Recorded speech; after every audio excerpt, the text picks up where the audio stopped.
Most of you aren't subscribed. Make sure to subscribe, as it helps out the channel.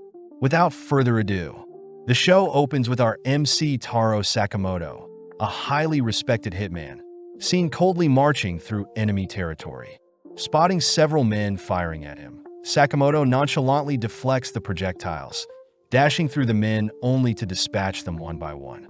As Sakamoto heads deeper into enemy lines, he continues to brandish his skills, feared by every gangster, but also admired by every hitman. One day while shopping, Sakamoto ran into Aoi, the love of his life.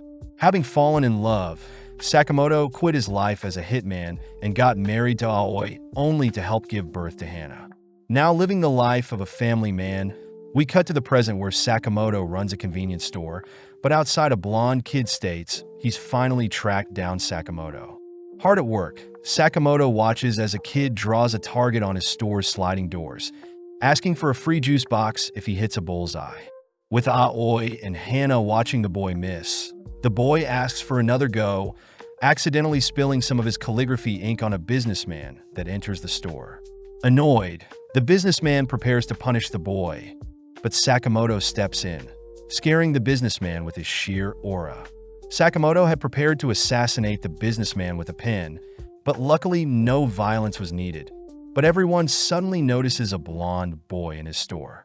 The boy compliments Sakamoto's readiness to assassinate the businessman, personally introducing himself as Shin the Psychic, but Sakamoto thinks of incapacitating Shin with a single blow to the head. Sensing his demise, Shin reassures Sakamoto that he's here to talk, sitting down only to confirm that Sakamoto had indeed given up on his hitman life. Seeing Sakamoto with a round body, Shin reminds Sakamoto he was once the legendary hitman, begging Sakamoto to return to his duties. As Sakamoto slurps up some instant noodles, Shin chooses to smoke to relieve some stress, but in an instant Sakamoto splits Shin's cigarette into two, reminding Shin they're in a no-smoking zone. Realizing that Sakamoto hasn't lost his touch since he's retired, Sakamoto is suddenly called by an older man for a favor, making Shin wonder if Sakamoto is only disguising as a civilian. Having reached the older man's backyard, Sakamoto instantly gets to work cutting down a tree. Next, Sakamoto is asked by a lady to help feed her picky daughter some vegetables, managing to use a silver spoon to feed her. Finally, Sakamoto sees two boys fighting over who gets to play with a ball, choosing to split the ball into two with his bare hands, solving the issue. As Sakamoto takes a break, Shin realizes Sakamoto is a handyman for the whole town, praising Sakamoto for concealing his identity so well, but Shin still thinks Sakamoto has fallen so far from his legendary status. Heading to his car, Shin notes how it's only been 5 years since he's seen Sakamoto, still admiring Sakamoto for being so awesome, wishing for the day Sakamoto returns. Suddenly receiving a call from his boss, Shin reports that he had failed to convince Sakamoto to return, but the boss asks if Shin had eliminated Sakamoto for betraying them. Shin tries to convince the boss to leave Sakamoto alone, but the boss reminds Shin he'll be eliminated and replaced if he fails.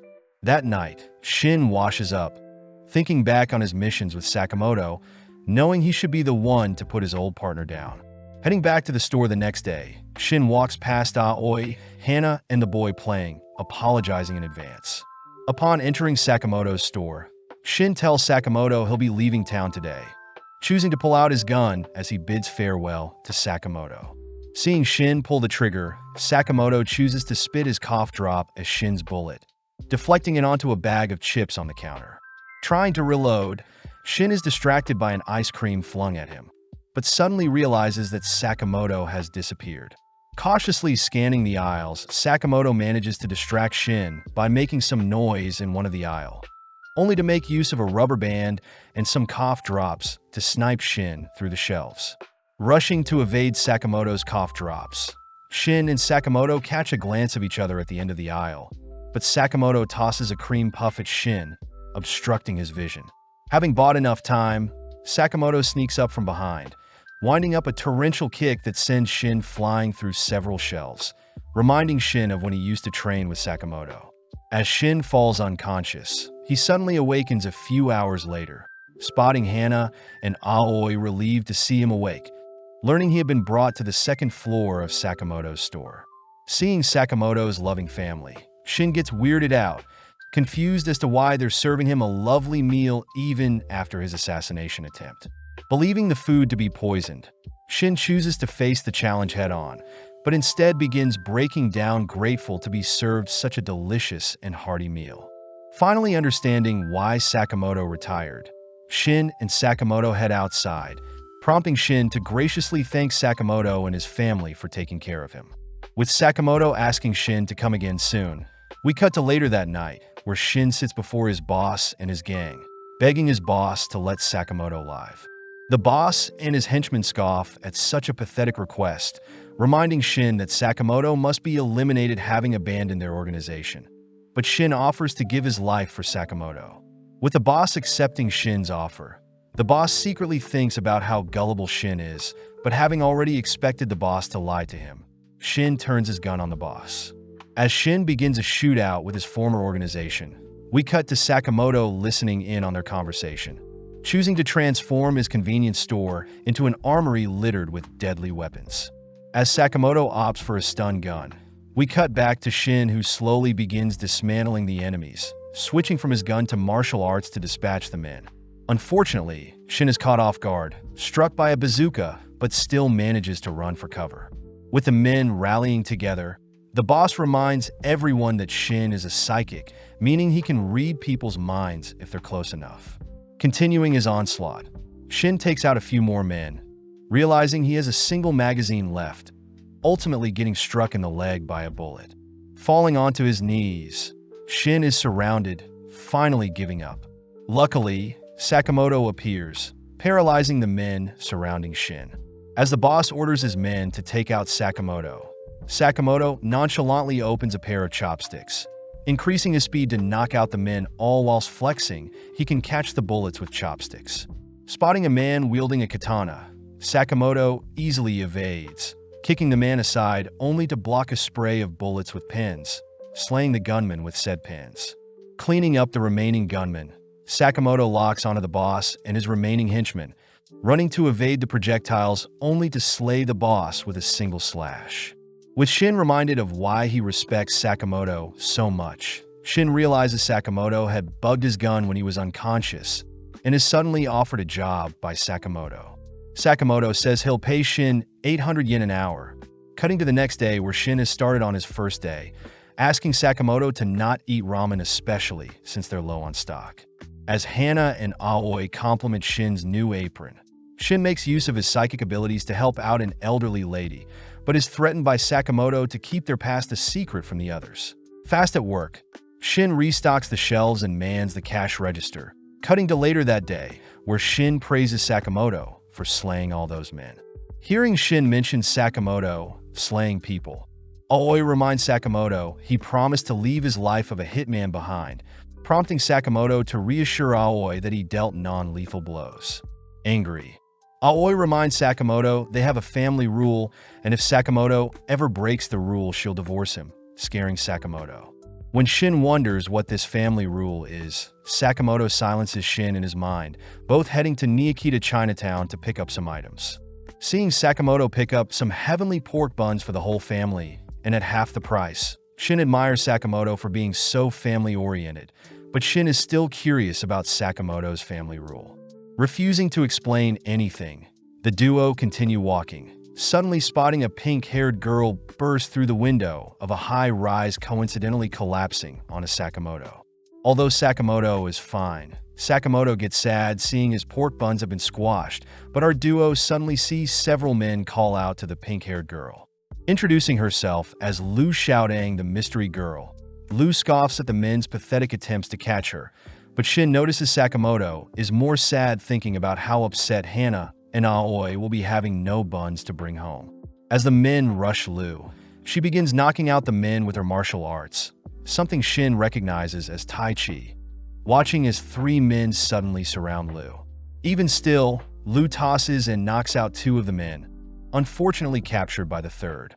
Seeing the men prepare to slash at Lu's legs, Sakamoto stops the man's knife with some tongs, breaking them only to put the man to sleep. Seeing an opening, Shin knocks out the man, restraining Lu with a sign, allowing Lu to disarm the final gun-wielding man.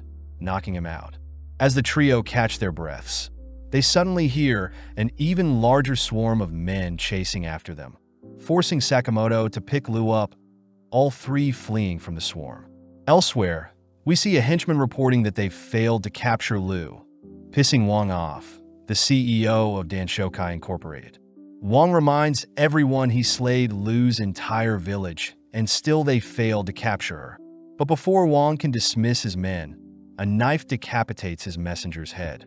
Known as Bacho and Sun He, Wang orders the psychotic brothers to hunt down Lu no matter what, stating that Lu has the key for them to rule over the black market. With the brothers given free rein to slaughter all that gets in their way, we cut back to our trio where Lu tells Shin and Sakamoto about her belonging to the Lu Mafia clan. Lu says she is currently in possession of her family's hidden vault key. But when Shin suggests Lu get rid of such a dangerous key, Lu refuses since her family died protecting the key, remembering the final moments of her clan burning down all whilst her parents beckon Lu to flee with the key. Lu apologizes for getting others involved, leaping away, but before Shin can follow after Lu, Sakamoto holds Shin back. Before Lu disappears, Sakamoto asks if Lu can make pork buns, agreeing to assist Lu, and in exchange Lu must make pork buns for them once they make it out alive. Before Shin can question Sakamoto's judgment, Bacho appears, landing a direct kick on a Sakamoto that sends him flying. Sun scolds Bacho for attacking so barbarically, alerting Shin as to who these monsters are. But Lu says they're twin hitmen that charge high hit rates for their perfect resume of assassinations. On top of things, the brothers have been seen sketching the heads of their victims, something that pleases Bacho since they're so well known. But Sun reminds Bacho they should be more elusive since they're hitmen. Seeing Shin dash in close, Sun easily catches Shin's fist, mocking Shin for acting so emotionally after Sakamoto was defeated. Leaping back, Shin feels bad for those who disrespect Sakamoto, but Bacho takes the chance to blink behind Lu, preparing a lethal slash. Appearing out of nowhere, Sakamoto smashes Bacho into the ground, shocking everyone as Sakamoto's punch tears a hole in the roof they're standing on, making Sun wonder who Sakamoto is. As Sakamoto ignores Sun's questions, Bacho says he'll pay Sakamoto back, all while Sun asks for Lu to hand over the key in exchange for a quick death. Hearing Lu choosing to give her life to protect the key, Sun reveals that her parents said something similar before he slaughtered them, infuriating Lu as she rushes forward. Grabbing and tossing Lu back, Lu is reminded not to get emotional. But Lu says the vault contains her ancestors' legacy, something Lu's father had given his life to protect. Having heard enough, Sun tosses a kunai at Lu, forcing Sakamoto to intercept the blade, asking the brothers to not dictate others' lives. With Lu seeing Sakamoto bleeding from catching the kunai, Lu asks why Sakamoto would go so far to protect her, flashing back to the Christmas season when a younger-looking Sakamoto has brought Aoi a gift. Aoi is angry seeing Sakamoto covered in blood, knowing he had to murder people to get her a gift. Seeing as Sakamoto refuses to change, Aoi chooses to jump from their location, forcing Sakamoto to chase after her, clinging onto her. Luckily, the snow beneath them softened their fall. But Aoi uses the moment to show Sakamoto just like how he cares for Aoi. There are people that care for the people Sakamoto kills, asking Sakamoto to promise to never slay another and instead save people to atone for his past. With Shin reading Sakamoto's mind, he finally realizes what the no-kill rule is, watching as the brothers rush them. As Sakamoto blocks all of Sun's attacks, Shin chooses to evade and dodge all of Bacho's slashes, intriguing the brothers as to who Sakamoto is. Choosing to unveil one of their hidden techniques, both Bacho and Sun fire off a flurry of attacks at Sakamoto, but Sakamoto nonchalantly slips them all, asking for a pain patch having stressed his neck. Before the brothers can unveil another hidden technique, Sakamoto puts Bacho to sleep with a cooking pot, following up by breaking Sun's weapon using a wok. Seeing Shin helping Sakamoto patch up his hand, Sun attempts to target Lu, but Shin had read his mind, binding and tossing Sun back with a rope. For the finishing blow, Sakamoto smashes a refrigerator on his son, tying the two men up as Lu wonders who our duo is. As Sakamoto munches on some crab, We cut over to Wong, who wonders where the brothers are. Yearning for the day he can open the vault before him. Suddenly receiving a delivery, Wong spots the brothers tied up, suddenly restrained by Lu, who says she needs to pay Wong back for all that he's done.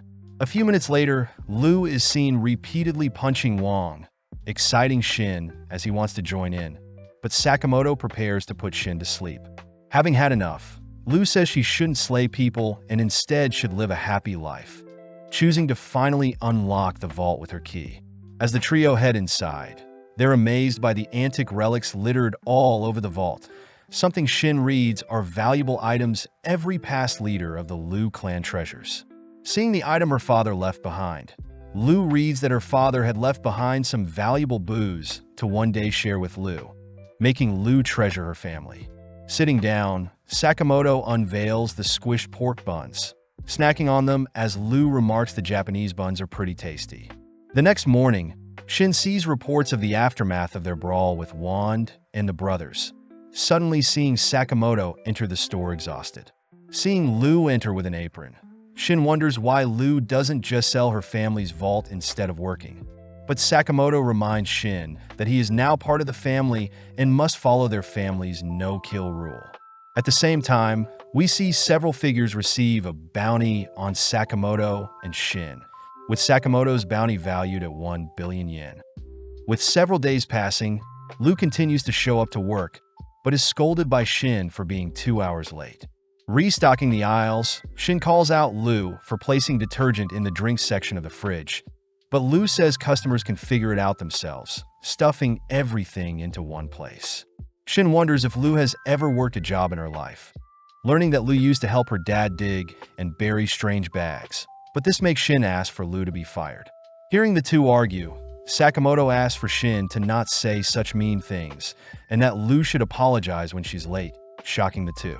Heading outside, Sakamoto reminds Shin to sweep outside and for Lu to finish prepping the pork buns, but Shin is more worried realizing how talkative Sakamoto is. Sakamoto reminds Shin that he is human too, but out of nowhere a second Sakamoto appears, sitting down at the counter and picking up where the first one left off. The first Sakamoto accuses the second of being a doppelganger, thrusting a sword at the second, but the second dodges, holding up a blade to the first as the first pulls out a gun. With both Sakamotos standing down, the second Sakamoto greets Nagumo, prompting the first Sakamoto to unsheath his disguise.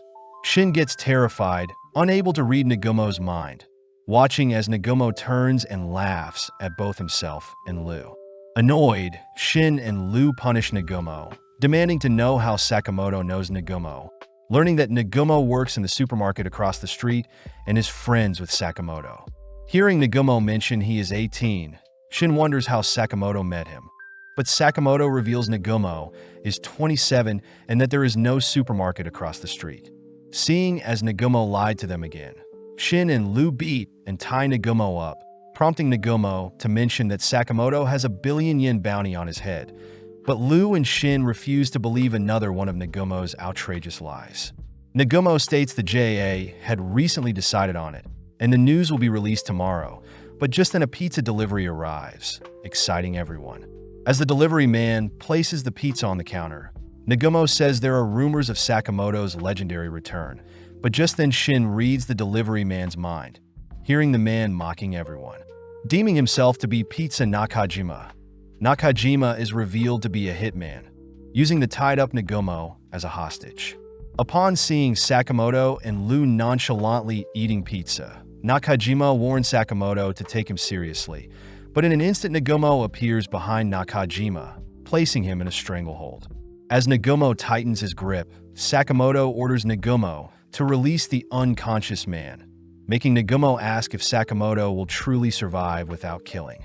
Nagumo reminds Sakamoto that he himself may be after Sakamoto, defusing the situation seeing that Shin and Lu are ready to fight, but reminds Sakamoto that his kind specializes in taking down other hitmen.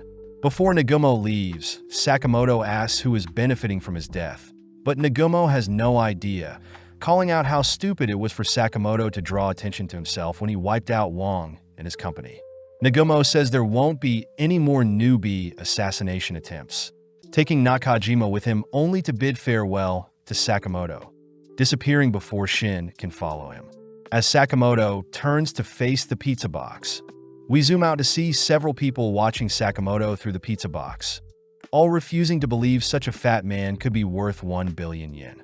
Speaking up, one of the men from Don Denkai reminds the others to not underestimate Sakamoto. Having heard he used to belong to the Order, a mythical elite group, but people still believe Sakamoto is rusty after 5 years of retirement. Just then, they all turn their heads to the screen, hearing Sakamoto threaten them to try their best, only to destroy the camera. That evening, Shin wonders if Sakamoto will be okay now that others have his sights on him, but Sakamoto thinks they should lay low for a while. Just then, Hana and Aoi appear, both excited for tomorrow as Sakamoto suddenly realizes what they have planned for tomorrow. Having arrived at Sugar Park Amusement Park, the gang immediately rides a roller coaster, all having mixed feelings about such a ride. Hana takes the chance to show off the park's cute bunny mascot, Sugar Bunny, someone that reminds Lou of Sakamoto. Seeing Aoi so excited to spend time with everyone, Shin declares their operation today is to protect the Sakamotos and ensure everyone has a good time. Seeing Lou scanning the surrounding area for enemies, Shin says that he can read the minds of people in a 30-meter radius, stating those worked up are most likely hitmen. At that moment, Shin detects someone approaching, alerting Sakamoto. Revealed to be Kuriai Ninga disguised as a janitor, Kuriai makes his way towards Sakamoto all whilst Lou guides Aoi and Hana elsewhere. As Kuriai passes Sakamoto, he pulls out a needle ready to slay Sakamoto, but without batting an eye, Sakamoto plunges a pin into Kuriai's chest, only for Shin to carry Kuriai away. With Aoi and Hana not realizing what happened, Shin and Lou dispose of Kuriai's body, amazed that Sakamoto incapacitated Kuriai without hitting any vital organs. Having witnessed everything, Tatsu scolds Kuriai for being so obvious, annoyed at Shin's mind-reading powers, but wonders if he can suppress his killing intent to go undetected. With Tatsu passing by Shin, he manages to brush by without being detected, cutting to later that day where the gang is riding another roller coaster ride. With Shin and Lou positioned at the back to spot any attackers, Shin reports he doesn't hear anything suspicious, but Lou points out a strange pointy-haired looking man. Hearing the two talk about him, Tatsu lets his killing intent slip, alerting Shin to Tatsu's hitman status. As Tatsu fires off a bullet at Sakamoto, Sakamoto simply deflects it with his bulletproof glasses, but Shin takes the chance to remove his harness. Leaping out of his seat, Shin falls onto Tatsu's location, dragging him out as they both fall to a lower railing on the ride. Unable to read Tatsu's mind, Shin suddenly jumps, sensing the ride appearing behind him, but Tatsu uses the opening to toss 2 knives at Shin. Knowing he can't dodge both, Shin is forced to endure a scratch to the leg, suddenly collapsing having been poisoned. Tatsu remarks that his poison will take Shin's life in a few moments, using the chance to slander Sakamoto as he points out how Sakamoto fears death. Defending Sakamoto's name, Shin gets up, once again leaping over the ride approaching from behind, but this time he jumps onto his seat, dragging Tatsu for the ride. Tatsu is impressed, easily able to defend against Shin's pathetic punches, forcing Shin to rack his brain for a solution as Tatsu pulls out a knife. Scanning the surroundings, Shin hears something, evading Tatsu's advances only to drag him, falling onto a play. Having taken on the disguise of Sugar Bunny himself, Shin catches Tatsu off guard when he manages to move and evade his attacks, even going on the offense even after being blinded by Tatsu's poison. As the crowd cheers on the bunny, it's revealed that Sakamoto is off in the crowd instructing Shin how to move, perfectly countering and forcing Tatsu into a corner. Infuriated, Tatsu slashes at Shin's head, surprised to see Shin has his eyes closed, but Sakamoto spots an opening, ordering Shin to put Tatsu to sleep, wrapping up the performance.